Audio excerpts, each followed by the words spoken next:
자, 대통령 탄핵과는 또 다르게 이번 비상계엄과 관련된 검찰, 경찰 그리고 이 공수처의 수사도 굉장히 숨가쁘게 가고 있습니다. 국회 상설특검, 일반특검도 통과가 됐기 때문에 여러 가지 수사 상황도 좀 확인해 봐야 될 것 같습니다.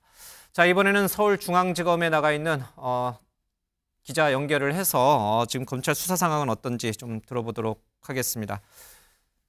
자, 지금 검찰이 이진우 전 수도방위 사령관을 체포를 했고, 이에 앞서서 이인영 이 방첩사령관에 대해서 구속영장도 발부된 사안도 좀 소식으로 전해드린 바가 있는데, 자, 지금 앞으로 이 탄핵안 통과가 검찰 수에 어떤 영향을 미칠 걸로 보입니까? 네, 검찰은 오늘 오전부터 이진우 수도방위 사령관을 불러 조사했는데요. 지금은 조사를 마친 상황입니다. 어제 저녁 검찰은 이 사령관을 영장에 의해 체포했다고 밝혔는데요.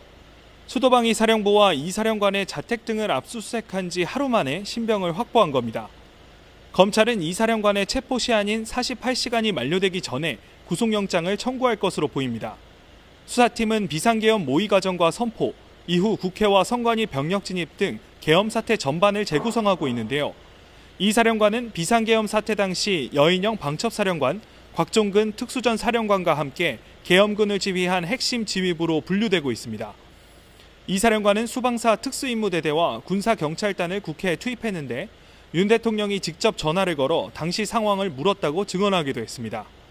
검찰은 이외에도 국회에 투입됐다고 알려진 구공수여단의 안무성 여단장을 불러 조사를 마쳤고, 여인영 방첩사령관에 대한 구속영장을 발부받았습니다.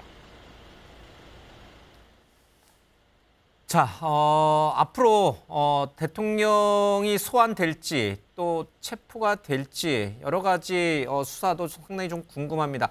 움직임이 좀 있습니까? 예, 검찰은 윤석열 대통령이 이번 비상계엄 사태의 정점에 있다고 보고 있습니다. 윤 대통령이 비상계엄 상황에서 군과 경찰에 직접 지시를 내린 정황도 계속해서 공개되고 있는데요. 탄핵안이 가결되고 윤 대통령의 직무도 정지된 만큼 윤 대통령 관련 수사는 상당한 탄력을 받을 것으로 보입니다. 특히 탄핵안 통과로 윤 대통령의 신병 확보 부담이 줄어든 만큼 검찰은 대통령실에 대한 강제 수사와 소환 시점을 앞당길 것으로 예상됩니다. 이런 가운데 검찰은 이번 사태의 또 다른 정점으로 불리는 구속된 김용현 전 국방부 장관도 오늘 추가로 불러 조사를 벌였는데요. 김 전 장관 측은 조사 전 검찰 수사가 정치적 행위라며 진술 거부에 나설 것이라고 밝혔고, 조사가 끝난 뒤에는 김 전 장관의 구속 취소를 요구한다는 입장을 냈습니다. 지금까지 검찰 특별수사본부에서 전해드렸습니다.